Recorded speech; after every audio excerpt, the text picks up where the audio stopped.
రోజు మల్లేశ్వరం మరియు వేంపల్ గ్రామ ప్రజలకు ప్రత్యేకమైన ధన్యవాదాలు.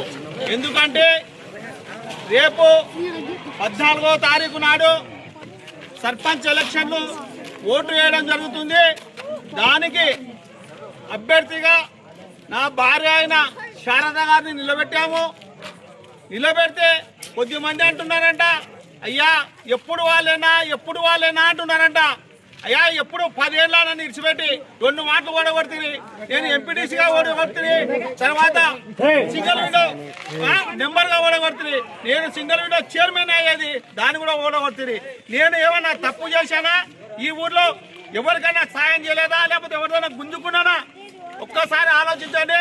ఈ ఊర్లో ఈ రోడ్లు వేయాలంటే మేము వేసినాం, ఆ ట్యాంక్ కట్టేయాలంటే మా పేర్లోనే జరిగింది. ఏం చేయాలన్నా మా మల్లేశ్వరం గ్రామంలో ఈ అభివృద్ధిలో మేము ముందున్నాం. రేపు రాబోయే రోజుల్లో కూడా ముందుంటాం. కానీ కొద్దిగా మంది తప్పుడు మాటలు చెప్తున్నారు. తప్పుడు మాటలు నమ్మకండి. ఈ రోజు ఈ సర్పంచ్ అభ్యర్థి నేను పొద్దున్నేస్తే ఊర్లో ఉంటాం, కానీ ఆ అభ్యర్థి ఊర్లో ఉంటాడా చెప్పండి?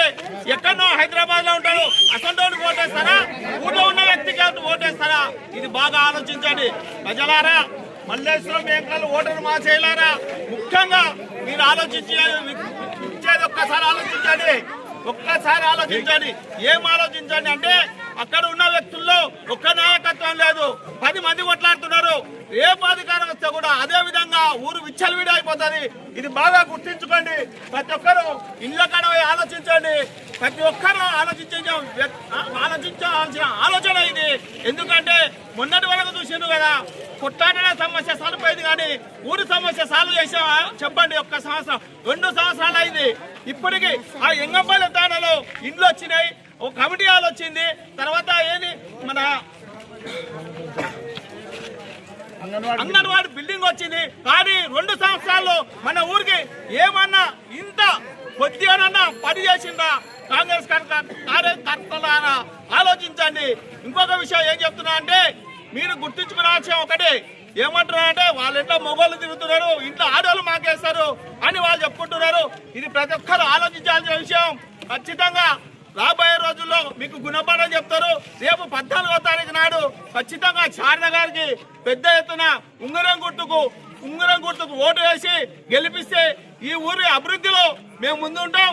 ఇంకొకటి పెద్దమ్మ గుడికి పెద్దమ్మ పండుగ చేయడానికి నా వంతుగా నేను ముందుంటా అని ఈ సభాముఖంగా చెప్తున్నా.